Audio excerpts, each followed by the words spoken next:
आज हमारे दो महत्वपूर्ण आयोजन हैं। ICMR का 114वां हमारा फाउंडेशन डे है और उसके साथ ही जो हमने एक नई परंपरा प्रारंभ की है अपने साइंटिस्ट को प्रोत्साहित करने के लिए हमारे DHR के रिसर्च एक्सीलेंस अवार्ड का ये दूसरा एडिशन है। इसमें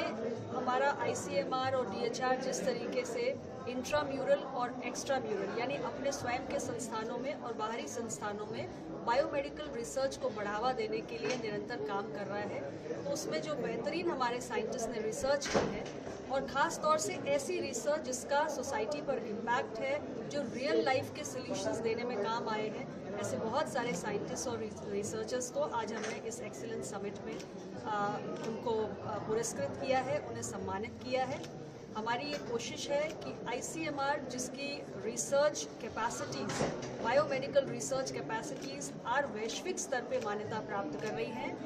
विकसित भारत 2047 के संकल्प को पूरा करने की दिशा में जब हम आगे बढ़ रहे हैं, तो हमारे जितने जो भी ICMR इंस्टीट्यूट्स हैं वो और बेहतरीन काम करें और दुनिया के जो हमारे टॉप 3 इंस्टीट्यूट्स हैं उसमें शामिल हो। मैं ICMR DHR के सेक्रेटरी और पूरी टीम को बहुत बधाई देती हूँ, उनका अभिनंदन करती हूँ कि बायोमेडिकल रिसर्च को बहुत तेज़ गति से बढ़ावा दिया जा रहा है और हमारी लगातार इस बात पे फोकस है कि जो हमारी रिसर्च लैब्स में होती हैं उसे कैसे हम सोसाइटल इम्पैक्ट के लिए उपयोग कर सकें, क्योंकि रिसर्च की वैल्यू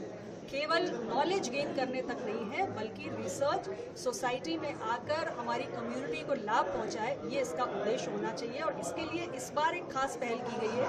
जितने भी हमारे अवार्ड्स दिए गए हैं उसमें आइरिस स्केल एक नया हमने पैमाना तय किया है,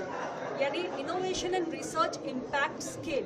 कोई भी रिसर्च जो हुई है उसका सोसाइटल इम्पैक्ट क्या रहा है, उसके आधार पर बहुत सारे हमारे जो अवार्डीज़ हैं उनको हमने चयनित किया है। तो मैं पुनः इस प्रयास के लिए DHR ICMR को बधाई देती हूँ। ट्यूबरकुलोसिस के मामलों में कमी आई है, कल ही एक रिपोर्ट।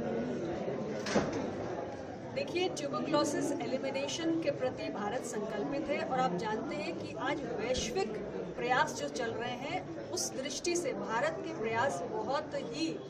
बेहतरीन है। आज ट्यूबरकुलोसिस के इंसिडेंसेस में 17.7% की गिरावट आई है और इसी प्रकार जो TB से होने वाली मौतें थी उसमें भी हमने 21.4% तक कमी लाने का काम किया है। हमारी TB ट्रीटमेंट का जो कवरेज है वो आज 32% तक बढ़ चुका है और तमाम ज़रूरी जो कदम हैं एक शॉर्टर रेजिमेन को इंट्रोड्यूस करने से लेकर ज़्यादा से ज़्यादा देश के कोने कोने में जाकर, खास करके ऐसे इलाके जहां पर हमें लगता है कि हमारी वल्नरेबल पॉपुलेशन ज़्यादा है, उसमें हमने एक्टिव स्क्रीनिंग की है। समय रहते TB की पहचान हो और ज़्यादा से ज़्यादा रोगियों को हम जल्द से जल्द ट्रीटमेंट पे